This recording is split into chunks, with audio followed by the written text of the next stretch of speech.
The RL Carriers New Orleans Bowl is also going to be happening on this Saturday as well. This is going to be kicking off on 2:15. This will be on the main ESPN station.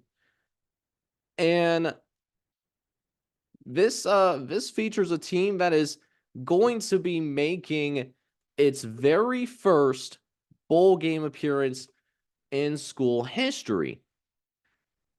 And this particular team, this team right here, is Jacksonville State. Now, at first, when he originally took this job, there was no expectation that Jacksonville State was going to go to a bowl game this year.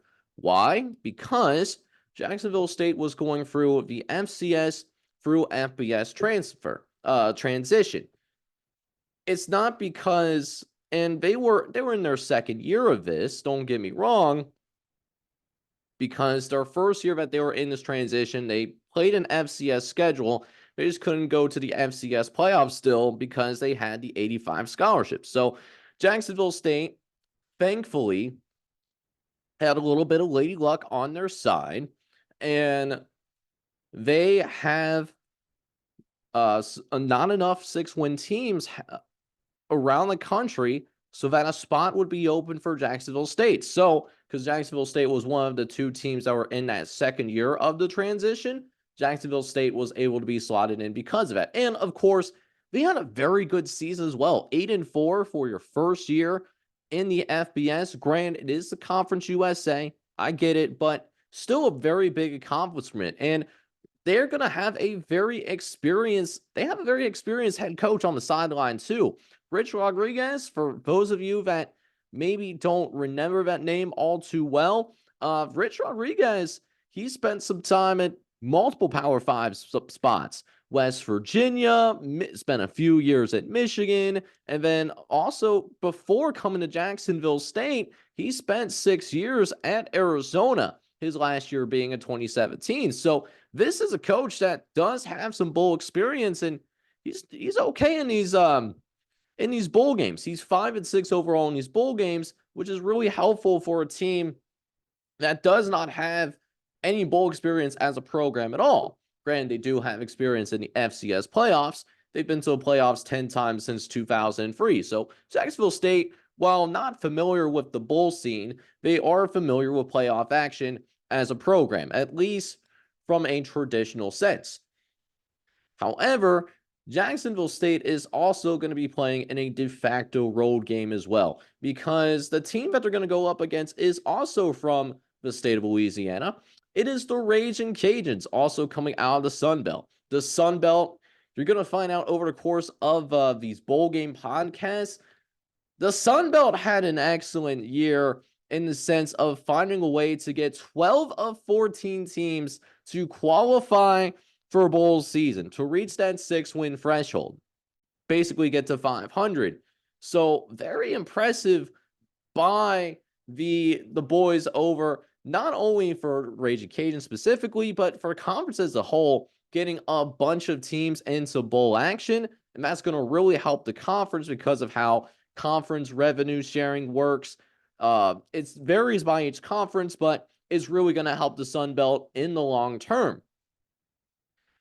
But even though Louisiana Lafayette is going to have a home game, basically an extra home game, they at least don't have to do as much traveling as Jacksonville State does.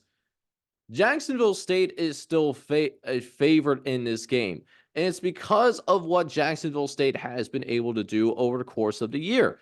Now, for the offense, for the Gamecocks, the offense hasn't always clicked like it's supposed to. It was a rough transition first half of the year, but as the season dragged on, we saw their offense get a little better. They seem, in general, to be an optimistic team, as there were times where everything comes together, and when everything comes together, the other side in a lot of these matchups do not have a prayer. Big example of that is recently when Jacksonville State was able to amass over 500 rushing yards in a 40-point blowout over Louisiana Tech. I don't care who you do that against. If you're able to run for over 500 yards, that's a great game. That is a problem.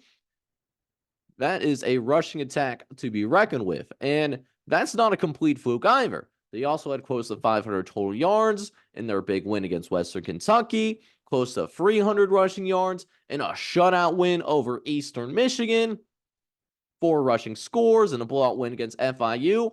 Time and time again, this rushing game is able to find a groove and find the rhythm. And that's because this team in his first year has taken the identity of Rich Rodriguez. And in his coaching stint in Jacksonville State, the coaching philosophy down there is they want to keep moving fast. This is a more of a no huddle type offense so that they can keep those defenses on their heels, but then strike a balance to control the tempo for routes. So when Jacksonville State is able to dictate the pace, that's how they're able to win and take care of business, at least during the regular season. However, Jacksonville State is, like many other programs around the country, they have some concerns that they're going to have to address in the transfer portal. They do end up losing a very strong kicker in Alan Kramick. So kicking and special teams, I'm really curious to see how Jacksonville State handles that without their kicker because of what's happening on the other side. But their strong veteran quarterback, Zion Webb, he's still going to be there, and he is a dynamic dual threat quarterback, one of the best quarterbacks in the Conference USA. He's at least top 3 in the Conference USA, in my opinion, from a quarterback position standpoint. He's someone that is dangerous on the move, and while his throwing ability is a little bit consistent, he can strike fear in defensive coordinators in Conference USA and around the country as well. Zion Webb has ran for over 100 yards individually 4 separate times this year. When Zion Webb does that, Jacksonville State is undefeated.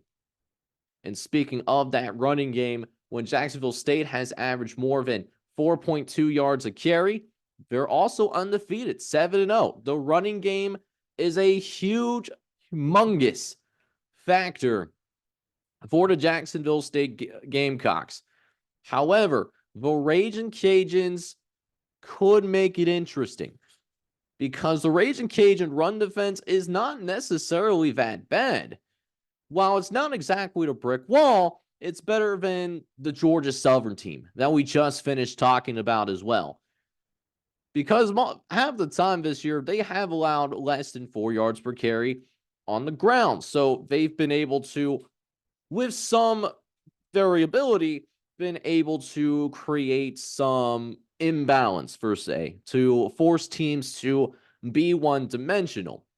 When they force teams to run for less than 4 yards a carry, Louisiana Lafayette, they're 4-2. Louisiana, by the way, finished 6-6. So that's a huge factor there. So they also have a good pass rush with enough pressure to possibly bother the Gamecock backfield. So for the Ragin' Cajuns, that could be a little bit of a mismatch as well, in the sense of maybe Louisiana Lafayette can have an edge in the trenches. That is something to certainly watch out for. It's going to be hard to make this Jacksonville State offense rush because, again, Jacksonville State, they like to move with pace. So they're not going to be an offense that's going to lose its composure necessarily. But like many other teams, when the mistakes start pouring in, if the Ragin' Cajuns can force a turnover or two, that's when it becomes a little bit of a snowball effect, to say the least. Because Jacksonville State has turned the ball over multiple times in 5 separate games.